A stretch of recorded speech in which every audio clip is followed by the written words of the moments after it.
Let me ask you something.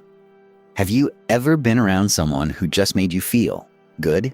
Not because they were trying to impress you, not because they were the most interesting person in the world, but because when you were with them, you felt like you mattered. That's not an accident. That's psychology.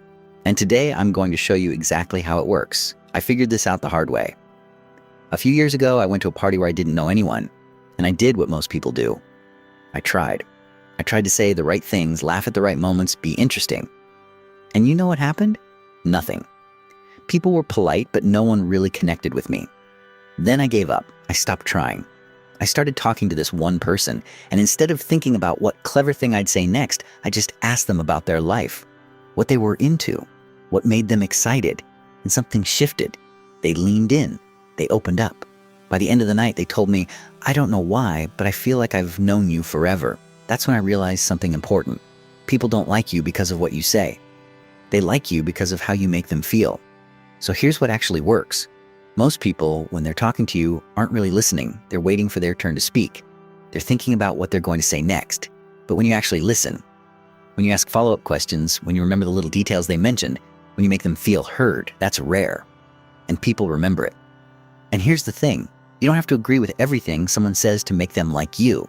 In fact, the opposite is true.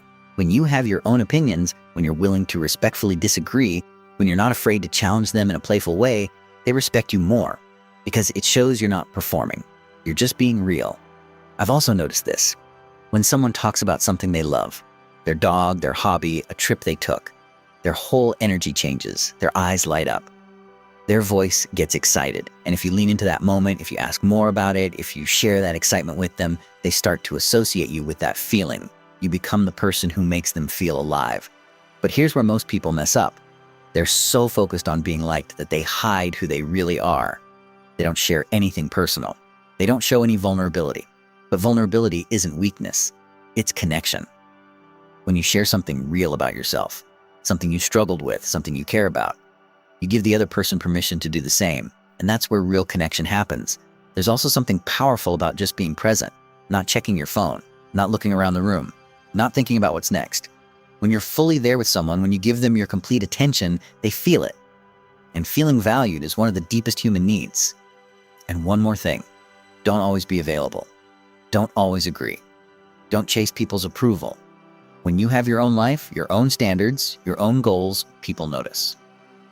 There's something magnetic about someone who's comfortable standing alone. It signals confidence. It signals value. Here's the truth. You can't force people to like you. The harder you try, the more desperate it looks. But when you stop trying to impress and start genuinely connecting, when you make people feel seen and valued, when you're unapologetically yourself, that's when everything changes. The most likable people aren't performing. They're not trying to win you over. They're just comfortable in their own skin, genuinely interested in others, and okay with not being everyone's cup of tea. And somehow, that makes them everyone's favorite person. So stop trying so hard. Start being present. Start being real. That's the whole game.